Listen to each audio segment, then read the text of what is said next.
Forget gurus. Forget anyone claiming to be an online business expert without going through the challenges of entrepreneurship themselves. The Real Money, Real Business podcast is here to prove the best insights in online business comes from your fellow online business builders. We dig into stories of entrepreneurs selling their business on the Empire Flippers marketplace so that you can learn how they made their business profitable, how they overcame obstacles, and what lessons they learned in their online journey. If you want to take your business and your knowledge to the next level, you've come to the right podcast. Let's get started.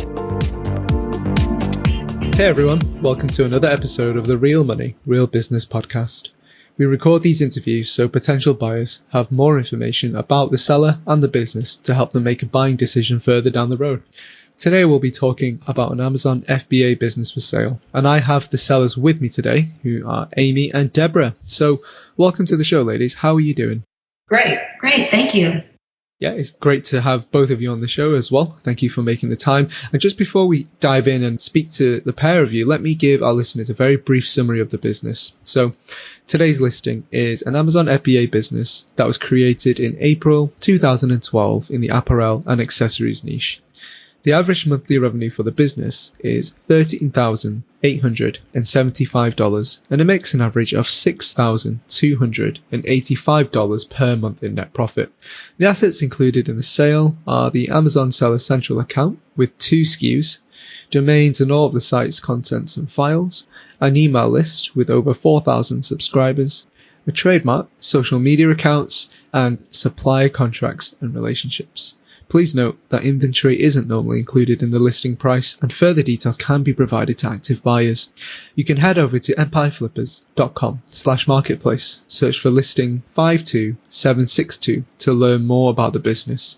And if you want to start your due diligence, you can unlock the listing if you're interested in purchasing this asset. That's a very general overview about the business, but Amy and Deborah, I'm not sure who wants to go first, but can you tell me about your background in building and running online businesses? Yes, this is Amy. My background is I have a degree in finance, and I worked mainly in corporate America early on. This company that we actually formed the business in 2011 has been the only online business that I've ever dealt with. Yes, and this is Deborah, and my background is more in the sales arena. I started my career selling marketing content and then moved into technology sales. But this is also my first experience with any online business. Yeah, that's great. It definitely sounds like the pair of you both different skill sets and maybe different knowledge bases, but I think that probably combines well together in this partnership when you started this FBA business. How did you come up with the idea to start this business then? The genesis of this idea for this product, because I desperately needed a solution. I have 3 children. At the time, I only had 2. And this product was, I guess, born out of a necessity that I felt like I needed a solution for. And after we started with prototypes, we had a lot of interest from other parents. So that's when we decided that we had a really great one-of-a-kind product that you couldn't find anywhere else that most parents would find use for. Yeah, that definitely makes sense. Why did you choose Amazon FBA in particular? I'll take that. We had found it because it was one of the easiest online solution with the biggest audience. And even though we had never used it before, we thought it was worth launching on and, getting exposure. Yeah, gotcha. It's definitely an interesting business model for sure. Since it's your first online business for both of you, to start up, were there any resources that you found really helpful, to learn along your entrepreneurial journey? We learned so much as we went along. Deborah and I were very new to, first of all, running an online business, creating a product, taking it from conception to production, and then selling it. So what we didn't know, would schedule meetings with people and figure it out. And it was a learning curve, but, we were able to successfully execute on taking the product from just an idea to an actual viable business. For sure. Definitely makes sense. The business is doing really well so far, and you pair of you have managed to grow it significantly over these years. But why are you choosing to sell the business right now instead of staying with it or growing it? As you know, we've had this business for 9 years, and we feel like we have gotten it as far as we can.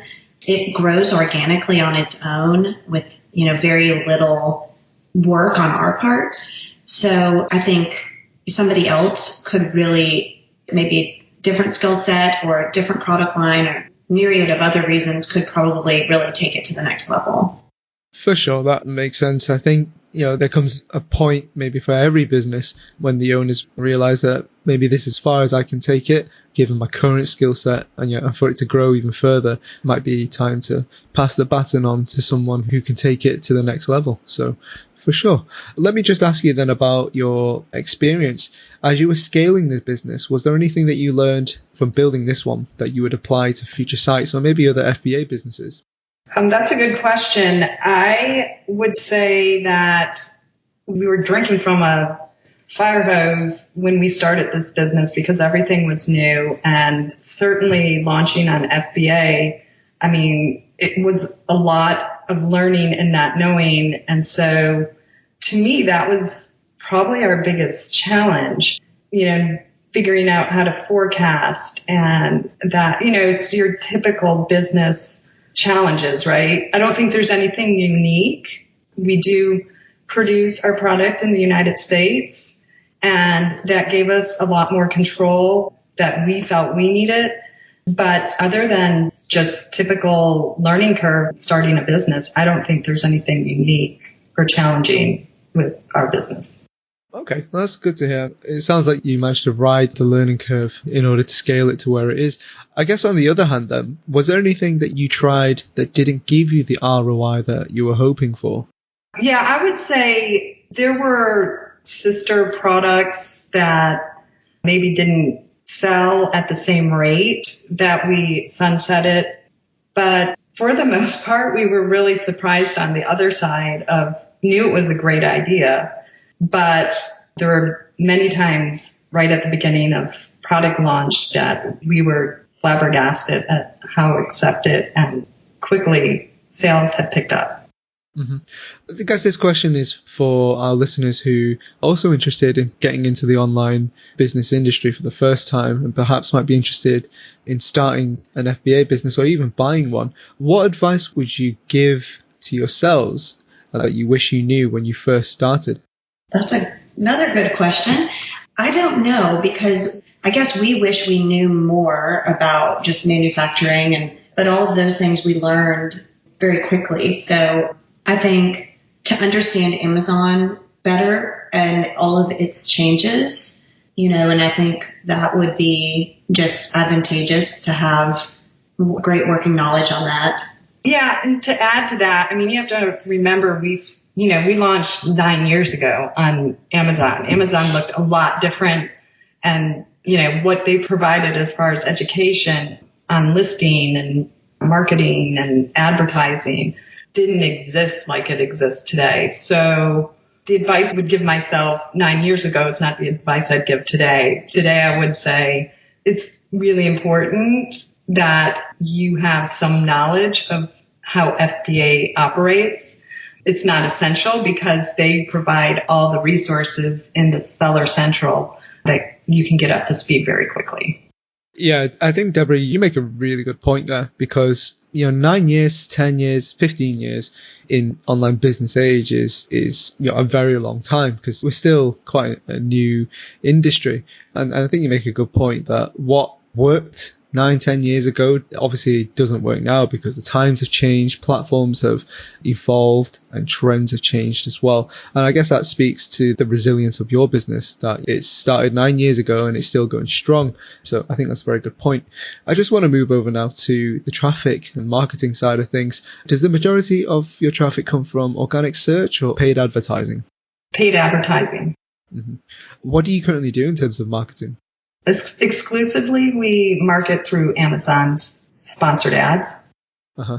So with that, I suppose you just optimize the PPC campaigns. Do you guys do that on a weekly basis or a daily thing? No, not a daily. Monthly? Oh, monthly thing. Right, got you. Okay. So I guess as an extension of that then, can you describe the type of work that the pair of you do to maintain this business? As far as Amazon goes, we optimize the advertising every, month or 3-4 weeks.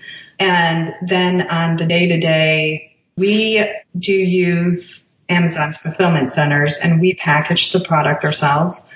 So if you were to annualize the amount of time that we spend packaging, it would probably be about a couple hours a week that we spend in all of the Amazon related activities.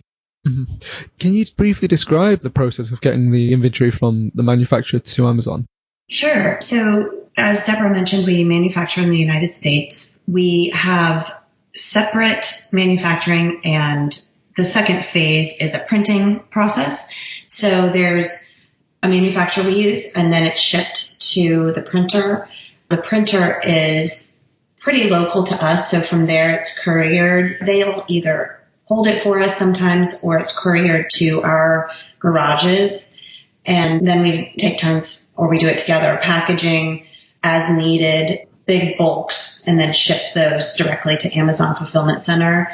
And when we need to reorder, we can gauge through their Amazon portal how our inventory is running and what our run rate is, and we're able to determine when is the best time to place another PO with manufacturing and printing. And so it's just a cycle like that, and it's all pretty much managed through the Amazon Seller Central. Yeah, that definitely makes sense. There's something that I noticed about your business, which is quite unique. I noticed that the ratio of profit to revenue is quite high. Profit for FBA businesses tends to be around a third of the revenue, but the profit here is more about half. Can you share how you guys managed to keep the expenses so low? Yes, and actually they could be quite lower if you were to take manufacturing overseas, or, if you, streamlined that whole process, used a single manufacturer, because some of that cost is paid for in shipping from one to the other, and couriers, we do that because, as you pointed out, we have plenty of margin to absorb it. But we also, especially early on, we were kind of controlling with the whole process, and we just didn't want any errors or any kind of potential problems with mismarking a product. So we have just kept it that way because it works for both of us. But yeah, the cost to make the product is very small compared to what the market value is and what we can sell it for. But as I pointed out, there actually is a lot more room to increase the margin. Yeah, that's great to hear. Let me ask you, Amy and Deborah, what would you say are some of the skills or requirements that someone should know if they were interested in this business, but they weren't familiar with Amazon FBA or the niche itself?